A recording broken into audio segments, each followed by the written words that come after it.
إن الحمد لله نحمده ونستعينه ونستغفره ونؤمن به ونتوكل عليه ونعوذ بالله من شرور أنفسنا ومن سيئات أعمالنا من يهده الله فلا مضل له ومن يضلل فلا هادي له وأشهد أن لا إله إلا الله وحده لا شريك له وأشهد أن محمدًا عبده ورسوله يا أيها الذين آمنوا اتقوا الله حق تقاته ولا تموتن إلا وأنتم مسلمون يا أيها الناس اتقوا ربكم الذي خلقكم من نفس واحدة وخلق منها زوجها وبث منهما رجالا كثيرا ونساء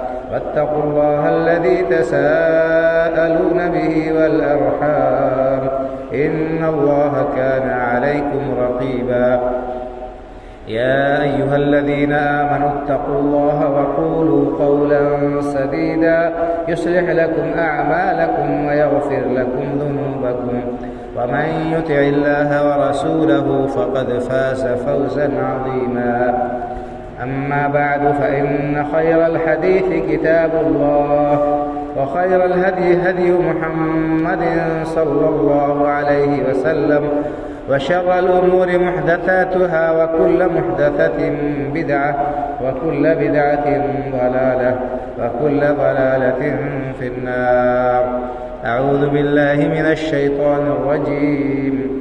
ولقد خلقنا الإنسان ونعلم ما توسوس به نفسه ونحن أقرب إليه من حبل الوريد إذ يتلقى المتلقيان عن اليمين وعن الشمال قعيد ما يلفظ من قول إلا لديه رقيب عتيد وجاءت سكرة الموت بالحق ذلك ما كنت منه تحيد ونفخ في الصور ذلك يوم الوعيد وجاءت كل نفس معها سائق وشهيد لقد كنت في غفلة من هذا فكشفنا عنك غطاءك فبصرك اليوم حديد وقال قرينه هذا ما لدي عتيد ألقيا في جهنم كل كفار عنيد مناع للخير معتد مريب الذي جعل مع الله إلها آخر فألقياه في العذاب الشديد قال قرينه ربنا ما أطغيته ولكن كان في ضلال بعيد قال لا تختصموا لدي وقد قدمت إليكم بالوعيد ما يبدل القول لدي وما أنا بظلام للعبيد. وقال النبي صلى الله عليه وسلم حق المسلم على المسلم ست قيل وما هن يا رسول الله قال إذا لقيته فسلم عليه وإذا دعاك فأجبه وإذا استنصحك فانصح له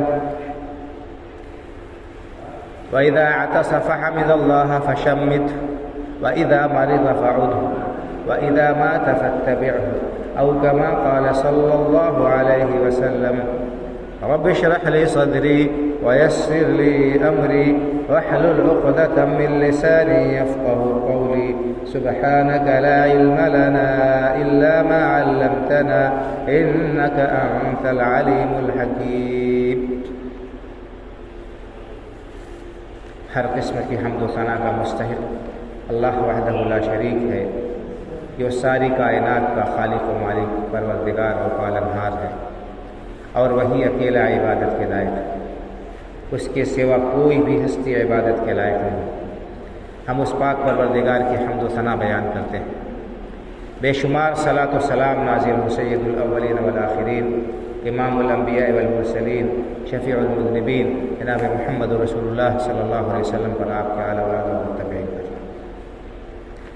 معزز حاضرین جمعہ، دینی و ملی بھائیوں اور بزرگوں،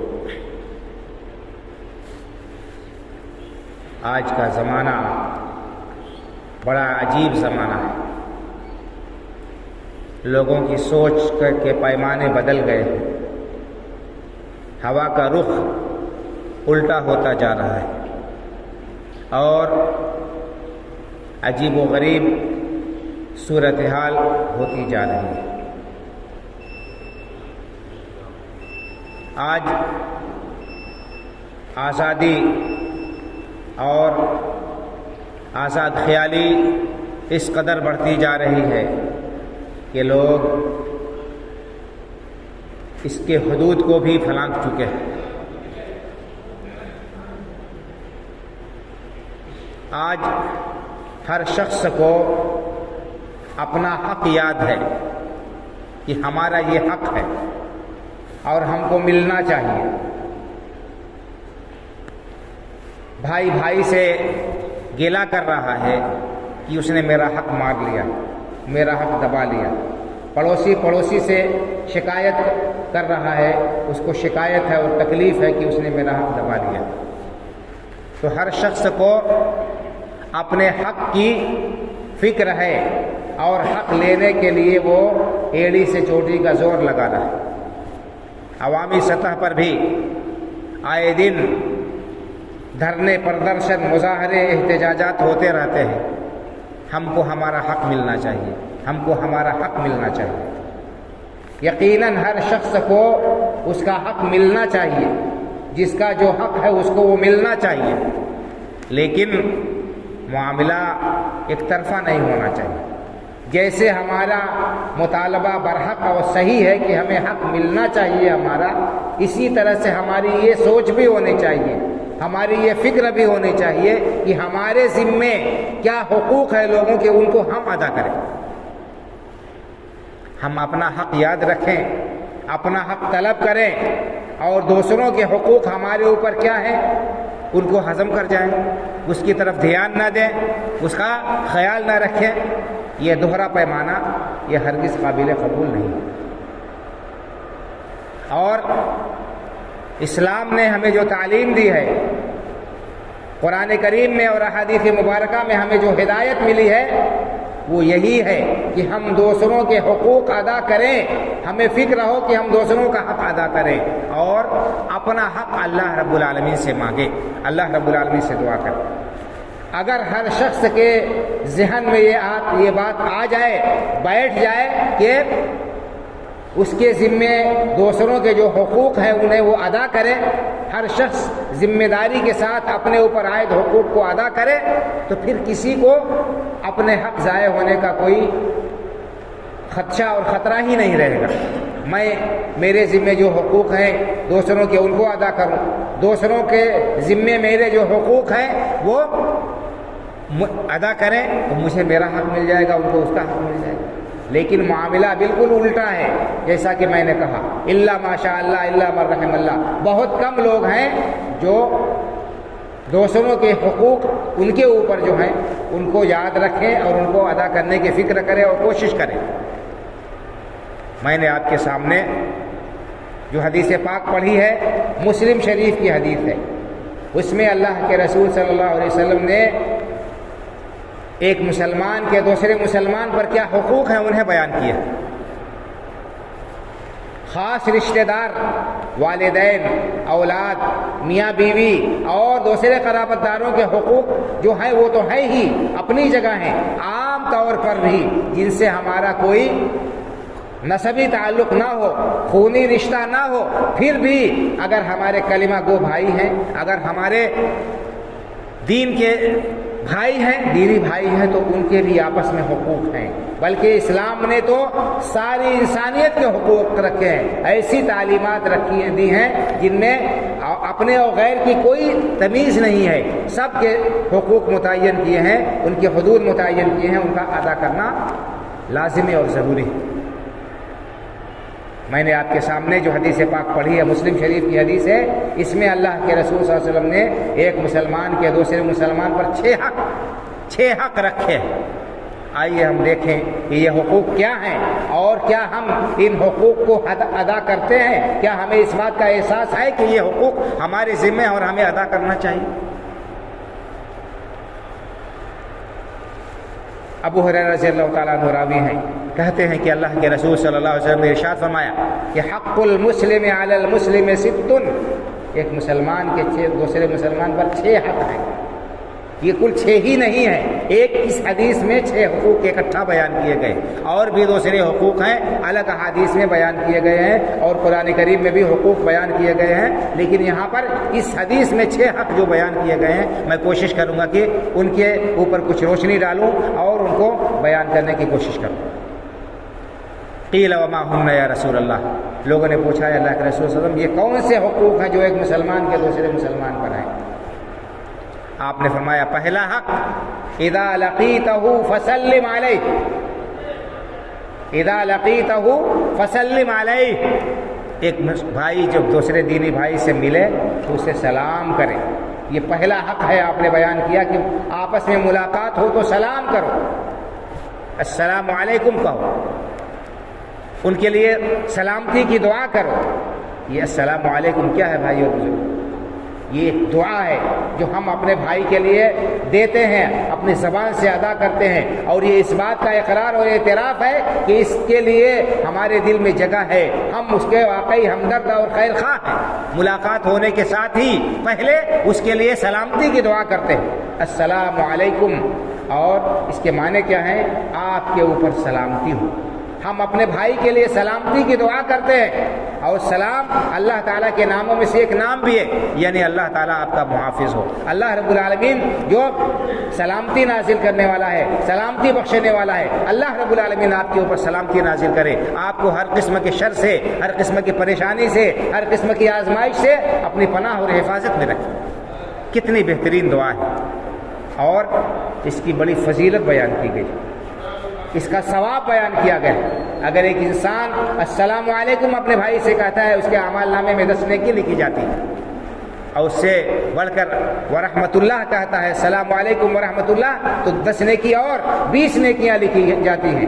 اور وبرکاتہ کہہ دیتا ہے کہ اب کامل سلام ہے، السلام علیکم ورحمۃ اللہ وبرکاتہ، تو اس کے اعمال نامے میں 30 نیکیاں لکھی جاتی ہیں. یہ اللہ کے رسول صلی اللہ علیہ وسلم کی صحیح حدیث ہے، اور یہیں تک ثابت ہے، یہیں تک ثابت ہے. یہ کامل سلام ہے کہ کوئی کہے السلام علیکم ورحمۃ اللہ وبرکاتہ، یہ کامل سلام ہے، اتنا کافی ہے.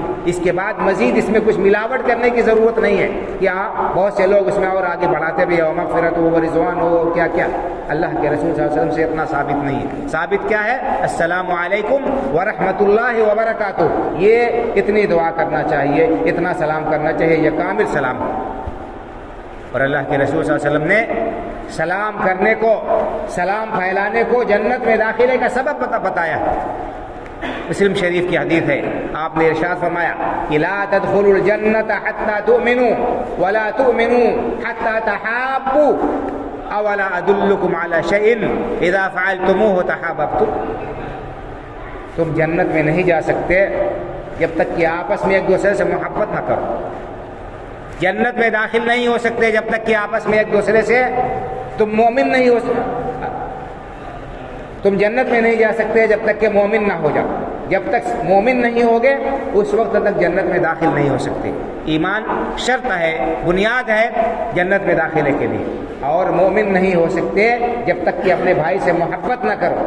ایک آدمی کے ایمان کا یہ تقاضا ہے، ایمان کی صحت اور سلامتی کے لیے ضروری ہے کہ اپنے بھائی سے دلی محبت کرے، اپنے بھائی کے لیے وہی چیز پسند کرے جو اپنے لیے پسند کرتا ہے. لا یؤمن احدکم حتی یحب لاخیہ ما یحب لنفسہ. جب تک اپنے بھائی کے لیے بھی وہی چیز پسند نہ کرے جو اپنے لیے پسند کرتا ہے، اس وقت تک ایمان کامل نہیں ہو سکتا. تو آپ نے فرمایا کہ جنت میں نہیں داخل ہو سکتے یہاں تک کہ مومن ہو جاؤ، اور مومن نہیں ہو سکتے جب تک کہ اپنے بھائی سے محبت نہ کرنے لگو. اس کے بعد فرمایا کہ افلا ادلکم علی شیء اذا فعلتموه تحاببتم. کیا میں تمہیں ایسا کام نہ بتا دوں کہ اس کو کرو تو آپس میں محبت کرنے لگو، اور اس محبت کی وجہ سے جنت میں داخلے کے مستحق ہوگے. افشوا السلام بینکم، افشوا السلام بینکم. سلام کو عام کرو، سلام کو پھیلاؤ، معاشرے کے اندر سلامتی کو پھیلاؤ، اس کے لیے کوشش کرو، سلام کو عام کرو. ایک دوسری حدیث میں اللہ کے رسول صلی اللہ علیہ وسلم نے ارشاد فرمایا یا ایھا الناس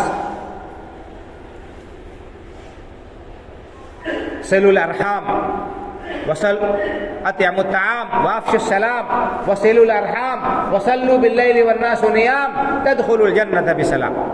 اے لوگو، سلام کو عام کرو، ضرورت مندوں کو کھانا کھلاؤ، رات میں جب لوگ سو رہے ہوں اٹھ کر اللہ کی عبادت کرو، اور رشتوں ناتوں کو جوڑو تو سلامتی کے ساتھ جنت میں داخل ہو جاؤ.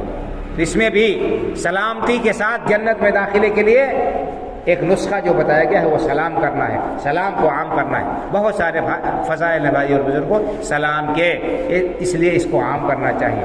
آج بہت سارے ہمارے بھائی اس سنت کو، اس تاکید کو بھولے ہوئے ہیں. ملیں گے تو سلام سے پہلے 4 گالی دیں گے، پہلے الٹی پلٹی بات بکیں گے، اس کے بعد آگے کچھ کام کی بات ہوگی. تو یہ اسلامی آداب کے بالکل خلاف ہے. اسلام نے ہم سلامتی پھیلانے کا حکم دیا ہے. اسلام سراپا سلامتی ہے، اور اس سلامتی کا ایک مظہر یہ ہے کہ سلام کو شریعت نے مشروع قرار دیا ہے کہ جب بھی ہم ملیں کسی سے سلام کریں، بات سے پہلے سلام کریں، ایک دوسرے کے لیے خیر خواہی کے جذبات ہمارے دل میں. تو اور علماء نے لکھا ہے کہ سلام کرنا سنت ہے اور جواب دینا یہ واجب ہے. اگر کوئی آپ کو سلام کرتا ہے تو جواب دینا یہ واجب ہے. اگر آدمی ایسا نہیں کرے گا تو کیا ہوگا؟ تو گنہگار ہوگا. تو یہ پہلا حق بتایا ہے اسلام نے، اللہ کے رسول صلی اللہ علیہ وسلم نے، کہ جب بھائی سے ملاقات کرو، کسی سے ملاقات ہو تو پہلے سلام کرو، اور سلام کو جنت میں داخلے کا سبب آپ نے قرار دیا. دوسرا حق بتایا وَإِذَا دَعَاكَ فَأَجِبْهُ، اگر کوئی بھائی آپ کو دعوت دیتا ہے تو اس کی دعوت قبول کرو، اس کی دعوت قبول کرو. خاص طور سے ولیمے کی دعوت، اس کے سلسلے میں بھی علماء نے لکھا ہے کہ بہت زیادہ تاکید آئی ہے، اور دعوت قبول کرنا یہ واجب ہے، واجب ہے. یہاں تک کہ حدیث میں یہ بھی آیا ہے کہ اگر روزے سے ہو تو بھی جاؤ، وہاں جا کر دعا دے دو، ان کے لیے دعا کر دو. تو بلا عذر دعوت ترک کرنا یہ بھی سنت کے خلاف ہے، مخالفت ہے. اور اس میں کیا ہوتا ہے؟ دل شکنی ہوتی ہے دعوت دینے والے کی، اور تعلقات کشیدہ ہونے کا خطرہ رہتا ہے. تو اسلام نے ہر اس کام کو مشروع قرار دیا ہے، اس سے آپس میں تعلقات استوار ہوں، تعلقات مضبوط ہوں، معاشرے کے اندر ایک دوسرے سے تعلقات بنے اور ہمدردی اور خیرخواہی کے جذبات پائے جائیں. ان چیزوں کو اسلام نے مشروع قرار دیا ہے، ان کی بڑی تاکید کی ہے. آج ہم ان سنتوں کو، ان تعلیمات کو بھولے ہوئے ہیں، جس کی وجہ سے ہمارے یہاں دوریاں پائی جاتی ہیں، بدگمانیاں پائی جاتی ہیں، ایک دوسرے سے اختلاف پایا جاتا ہے، ایک دوسرے سے الفت اور محبت کے جذبات کمزور ہوتے جا رہے ہیں. تو دعوت قبول کرنا یہ بھی واجب ہے. البتہ اگر کسی دعوت میں خلاف شریعت کام ہو رہا ہو، وہاں پر گانے باجے ہو رہے ہوں، وہاں پر عریانیت ہو، وہاں پر اختلاط ہو، وہاں پر اللہ کی نافرمانی کے کام ہو رہے ہوں، تو ایسی صورت میں وہاں جانا درست نہیں ہوگا. ان نافرمانیوں کی وجہ سے، ان گناہ کی وجہ سے، ان غلط کاموں کی وجہ سے. ورنہ اگر اس قسم کے منکرات نہیں ہیں تو بلا عذر دعوت کو قبول جو ہے دعوت ترک نہیں کرنا چاہیے. بڑی تاکید آئی ہے دعوت قبول کرنے کے سلسلے میں. اللہ کے رسول صلی اللہ علیہ وسلم کا بہت ہی تاکید یہ حکم ہے، اور علماء نے اس کی حکمت یہی بیان کی ہے کہ یہ بھی ایک بہت بڑا سبب ہے آپس میں محبت بڑھانے کا، تعلقات کو مضبوط کرنے کا، اور معاشرے کے اندر ہمدردی کے پیدا کرنے کا. تو یہ دوسرا حق آپ نے بیان فرمایا کہ وَإِذَا دَعَاكَ فَأَجِبْهُ. تیسری بات، اہم نصیحت جو اللہ کے رسول صلی اللہ علیہ وسلم نے کی، ایک مسلمان کا دوسرے مسلمان پر کیا حق ہے؟ وَإِذَا اسْتَنصَحَكَ فَانصَحْهُ. اگر کوئی بھائی آپ پر اعتماد کر رہا ہے، آپ کے اوپر بھروسہ کر رہا ہے، آپ سے کسی مسئلے میں مشورہ طلب کر رہا ہے، تو آپ اس کو اچھا مشورہ دیجئے، صحیح مشورہ دیجئے، خیر خواہی کے جذبے کے ساتھ اس کو مشورہ دیجئے. اور یہ بہت ہی اہم تعلیم ہے. خیر خواہی کا جذبہ ایک دوسرے کے سلسلے میں ہونا چاہیے. مسلم شریف کی ایک حدیث، اللہ کے رسول صلی اللہ علیہ وسلم نے ارشاد فرمایا الدین النصیحہ، دین سراپا خیر خواہی کا نام ہے، دین سراپا خیر خواہی کا نام ہے. اور اسی طرح سے دوسری حدیث میں صحابی کہتے ہیں کہ میں نے اللہ کے رسول صلی اللہ علیہ وسلم سے آپ کے ہاتھ پر بیعت کی تو اس میں یہ چیز بھی شامل تھی کہ النصح لکل مسلم، ہر مسلمان کے ساتھ میں خیر خواہی کروں گا، کسی کے ساتھ بدخواہی نہیں کروں گا، کسی کے ساتھ خیانت نہیں کروں گا، کوئی اگر مجھ سے کسی معاملے میں مشورہ لے گا تو صحیح مشورہ دوں گا۔ یہ بہت ہی اہم ہے، لیکن افسوس ہے کہ بہت سارے لوگ ایسے ہوتے ہیں جو بظاہر ہمدرد ہوتے ہیں، بظاہر خیر خواہ بن کر آپ کے سامنے آتے ہیں، لیکن جب کوئی نازک معاملہ آتا ہے، جب کوئی نازک موڑ آتا ہے، انسان کو جہاں پر کسی معتمد شخص کی ضرورت ہوتی ہے کہ اس سے مشورہ لے کر کوئی کام کریں، اس وقت ان کے دل کے اندر جو کجی ہوتی ہے وہ ظاہر ہو جاتی ہے، اور وہ جان بوجھ کر غلط مشورہ دیتے ہیں اور غلط رائے دے کر اپنے بھائی کو پھنسا کر پھر خوش ہوتے ہیں اور دل ہی دل میں ہنستے ہیں، اچھا بیوقوف بنایا ہم نے، آج ہم نے اس کو پھنسا دیا۔ یہ ایمان کے منافی ہے بھائی اور بزرگوں۔ کوئی بھی شخص کسی بھی حال میں اس کے لیے درست نہیں ہے کہ دوسروں کا برا چاہے، اس کی بدخواہی چاہے، اور کوئی آپ پر اعتماد کرے، ہم پر بھروسہ کرے اور ہم اس کے وشواس گھات کریں، اس کا بھروسہ توڑیں اور اس کو غلط مشورہ دے کر اور اس کو خسارے میں مبتلا کر خوش ہوں، یہ ایمان کے بالکل منافی ہے، بالکل خلاف بات ہے۔ تو یہ تیسری عظیم نصیحت اللہ کے رسول صلی اللہ علیہ وسلم نے کی ہے، اور یہ حق بتایا ہے کہ ایک مسلمان کا دوسرے مسلمان پر حق ہے کہ اس کو اس کے ساتھ خیر خواہی کرے، اس کے ساتھ بھلائی کرے، خاص طور سے آپ سے کوئی مشورہ طلب کرے تو وہاں پر ضروری ہے کہ جو چیز زیادہ بہتر سمجھتا ہے کہ ہاں اس معاملے میں یہ کام یہ طریقہ زیادہ بہتر ہے، وہ مشورہ دے۔ وَإِذَا اسْتَنصَحَكَ فَانصَحْ لَهُ۔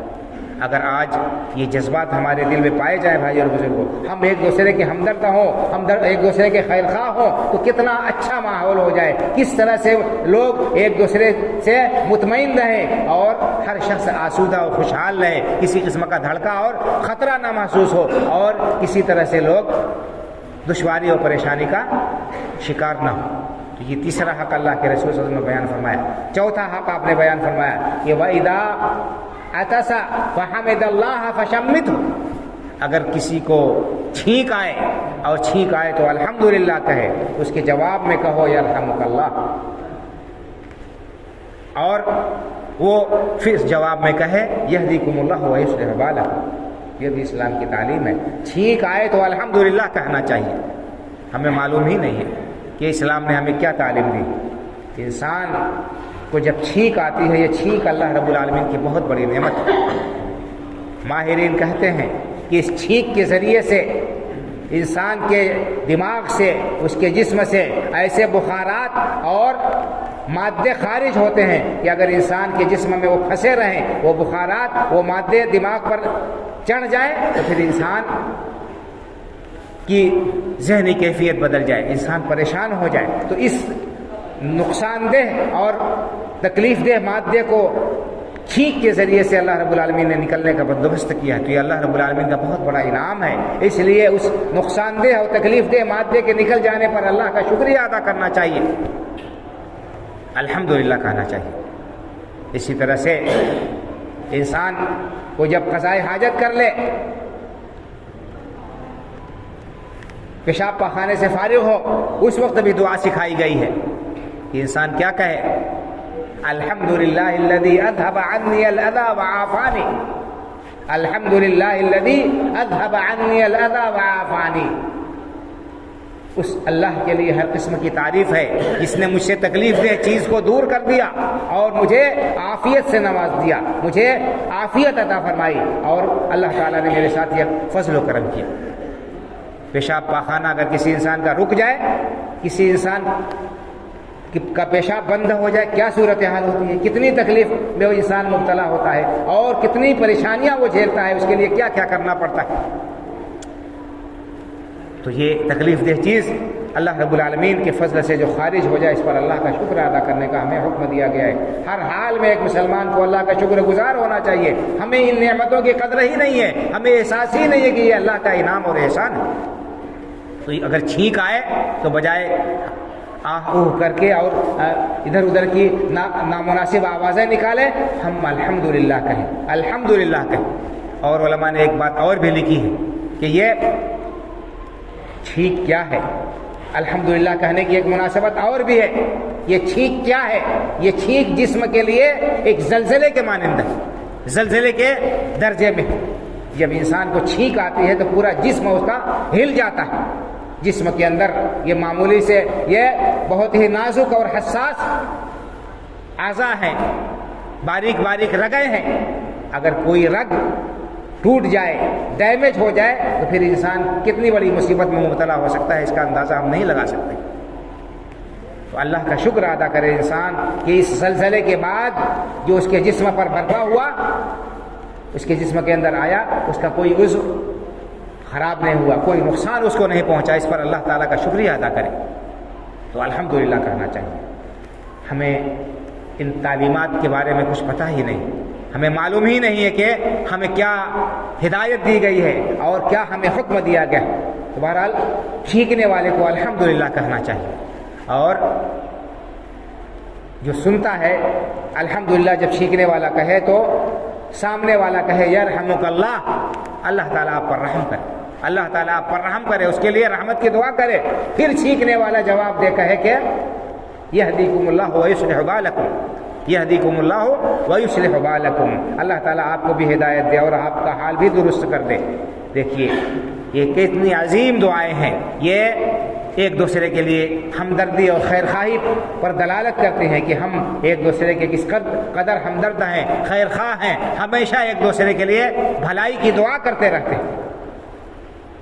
آج ہمارے دلوں سے بھی ہمدردی اور خیرخواہی کے جذبات نکل گئے، اور ہمارے اعمال سے بھی ہم دوسروں کو بھلائی اور آرام پہنچانے کے بجائے ان کی اذیت کا زیادہ سبب بن رہے ہیں. تو ہمارے طرز عمل کو بدلنے کی ضرورت ہے، ہمارے سوچ کو بدلنے کی ضرورت ہے، اور اپنے آپ کو معاشرے کے لیے ایک صالح اور ایک مفید فرد بنانے کی فکر اور کوشش کرنی چاہیے ہمیں.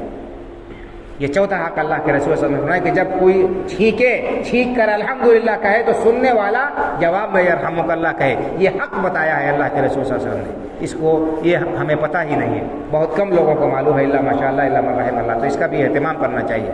پانچواں حق اللہ کے رسول صلی اللہ علیہ وسلم نے فرمایا کہ وَإِذَا مَرِضَ فَعُدْهُ، اگر مسلمان کوئی آپ کا بھائی بیمار ہو جائے، پڑوسی ہے، چاہے رشتہ دار ہو چاہے نہ ہو، دینی بھائی ہے، تو اس کے عیادت کے لیے جائے، اس کی بیمار پرسی کے لیے جائے، یہ حق ہے. اور اگر پڑوسی غیر مسلم ہے تو اس کے پاس بھی جانا چاہیے، اس کی بھی خبر گیری کرنی چاہیے. اللہ کے رسول صلی اللہ علیہ وسلم کا طریقہ تھا کہ آپ گئے، تشریف لے گئے اور وہاں پر ان کو دعوت دی اور ان کو اسلام کی طرف بلایا. تو بہرحال اس میں مسلمان کا حق اولا اور مقدم ہے.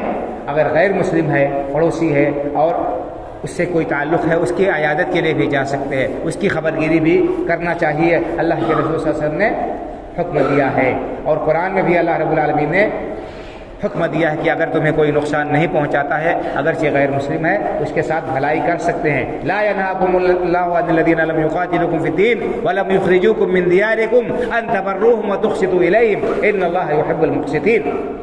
اللہ تعالیٰ تمہیں ان لوگوں سے نہیں روکتا ہے، ان کے ساتھ بھلائی کرنے سے، احسان کرنے سے نہیں روکتا جو تمہارے خلاف کھڑے نہیں ہیں، جو تمہارے خلاف جنگ نہیں کرتے اور جو تمہیں تکلیف نہیں پہنچاتے.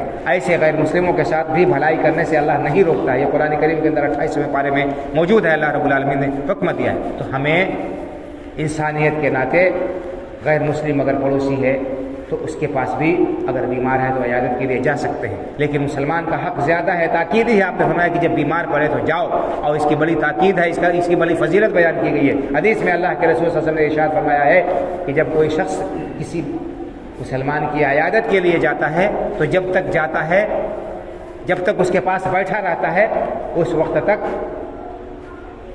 وہ جنت کے باغوں میں ہوتا ہے، جنت کے باغ میں ہوتا ہے وہ جب تک کسی مسلمان کی عیادت کے لیے جاتا ہے تو وہاں جب تک بیٹھا رہتا ہے. تو اور یہ حکم دیا گیا ہے کہ ہم جائیں عیادت کے لیے تو اس کو تسلی کے کلمات کہیں، اس کے لیے دعا کریں.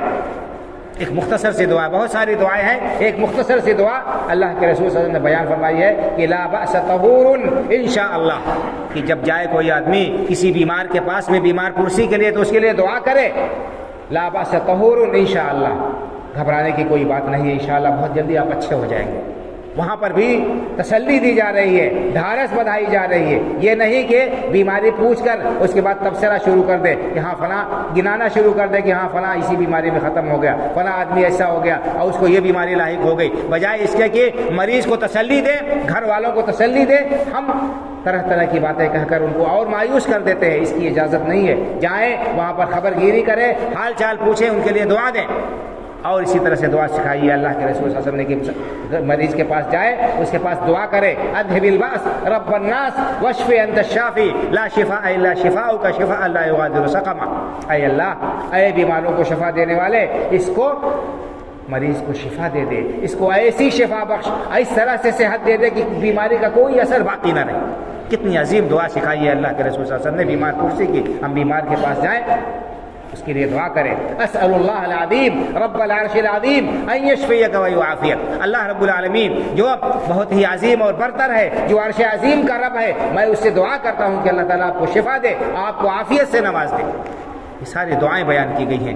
یہاں بیمار پرسی کے آداب ہیں، لمبی تفصیل ہے، پوری اس سلسلے میں ایک بحث اور پورا ایک خطبہ ہو سکتا ہے۔ تو بہرحال یہ 5واں حق بیان کیا کہ جب بیمار کے پاس جاؤ، تو جب کوئی بیمار پڑے تمہارا بھائی تو اس کی عیادت کرو۔ اور آخری حق بتایا کہ وَإِذَا مَاتَ فَاتَّبِعْهُ، کسی مسلمان کا انتقال ہو جائے تو اس کے جنازے میں شرکت کرو۔ جنازے میں شرکت کرنا یہ بھی فرض کفایہ ہے۔ اور اگر کچھ لوگ شرکت کرتے ہیں جو آرام سے، جن کے ذریعے سے تجہیز و تکفین اور تمام کام ہو سکتے ہوں تو کوئی بات نہیں ہے، ورنہ سارے کے سارے لوگ گنہگار ہوں گے۔ اور یہ بھی بڑی فضیلت کی بات ہے جنازے میں شرکت کرنا۔ حدیث میں آتا ہے، اللہ کے رسول نے فرمایا کہ جو شخص میت کے ساتھ رہتا ہے یہاں تک کہ جنازے کی نماز پڑھ لی جائے، اس کو دفن کر دیا جائے، اس کے بعد واپس لوٹتا ہے تو اس کو 2 قیرات ثواب ملیں گے، 2 قیرات ثواب ملیں گے۔ اور اگر کوئی شخص جنازہ پڑھ کر واپس لوٹ آتا ہے دفن سے پہلے تو اس کو 1 قیرات ثواب ملے گا۔ اور 1 قیرات کتنا ہے؟ احد پہاڑ کے برابر۔ احد پہاڑ مدینے میں بڑا مشہور پہاڑ ہے، بہت بڑا پہاڑ ہے۔ احد پہاڑ کے برابر ثواب ملے گا کوئی شخص اگر جنازہ پڑھتا ہے تو، اور آخر تک رکا رہتا ہے یہاں تک کہ اس کو دفن کر دیا جائے، فارغ ہو جائے تو 2 قیرات، 2 پہاڑ کے برابر اسے ثواب ملے گا۔ ہم میں سے کتنے لوگ ہیں جو اتنے عظیم ثواب کو چھوڑ دیتے ہیں اپنے غفلت کی وجہ سے، نادانی کی وجہ سے، سمجھتے ہیں کہ جنازہ پڑھ لینا کافی ہے۔ جنازہ کے بعد انسان کو رکنا چاہیے اور تجہیز جو ہے اس کو مٹی دینے کے بعد دعا پڑھ کر لوٹنا چاہیے۔ یہ حق ہے ایک مسلمان کا دوسرے مسلمان پر۔ کیا ہمیں نہیں مرنا ہے؟ کیا ہمیں قبر میں نہیں جانا ہے؟ اگر ہم سارے کے سارے لوگ یہی طرز عمل اختیار کریں کہ جنازہ پڑھ کر چلے آئے، وہاں نہ رکیں، تو پھر ہمارے ساتھ بھی یہی ہوگا، اس وقت ہم پچھتائیں گے۔ تو یہ حکم ہے کہ انسان رکے آخر تک، دفن کے بعد کھڑے ہو کر وہاں دعا کرے۔ اللہ کے رسول صلی اللہ علیہ وسلم نے تعلیم دی ہے کہ استغفروا لأخيكم واسألوا له التثبيت فإنه الآن يسأل۔ دفن کرنے کے بعد آپ نے فرمایا کہ قبر پر کھڑے ہو کر دعا کرو اپنے بھائی کے لیے، اس کے لیے اللہ رب العالمین سے ثابت قدم رہنے کی دعا کرو، کیونکہ اس سے ابھی سوال ہوگا، منکر و نکیر اس سے سوال کریں گے، اس لیے اللہ رب العالمین سے اس کے سلامتی کے اور ثابت قدمی کی دعا کرو۔ یہ حقوق بیان کیے گئے ہیں بھائی اور بزرگوں، اور بھی بہت سارے حقوق ہیں اور ان میں سے ہر حق کے سلسلے میں بہت تفصیلی بیان آیا ہے۔ ضرورت اس بات ہے کہ ہم ایک دوسرے کے جو حقوق ہیں ان کو پہچانیں اور پہچان کر ادا کریں، تاکہ ہمیں کسی سے شکایت نہ رہے کہ اس نے ہمارا حق دبا دیا ہے۔ اسلام نے حق ادا کرنے کا حکم دیا ہے، حق کا مطالبہ کرنے کا کہیں حکم نہیں دیا ہے، بلکہ یہ کہا گیا ہے کہ تمہارے ذمہ جو حقوق ہیں ان کو ادا کرو اور اپنا حق اللہ رب العالمین سے مانگو، اپنا حق اللہ رب العالمین سے مانگو۔ یہاں معاملہ بالکل برعکس ہے، ہم اپنے ذمہ جو حقوق ہیں ان کو بھولے ہوئے ہیں، ان کو ادا کرنے کی ہمیں فکر نہیں ہے، اور ہمارے جو حقوق ہیں ان کو ہم مانگ رہے ہیں، ان کے لیے مطالبہ کر رہے ہیں، ان کے لیے تقاضا اور احتجاج کر رہے ہیں۔ تو اپنے طرز عمل کو اور سوچ کو بدلنے کی ضرورت ہے۔ اللہ رب العالمین سے دعا ہے کہ اللہ تعالی ہمیں ایک دوسرے کے حقوق کو پہچان کر ان کو ادا کرنے کی توفیق عطا فرمائے، اسلام پر زندہ رکھے، ایمان پر ہمارا خاتمہ ہو، آمین۔ اقول قولی ھذا واستغفر اللہ لی ولکم ولسائر المسلمین فاستغفروه من كل ذنب انه هو الغفور الرحیم۔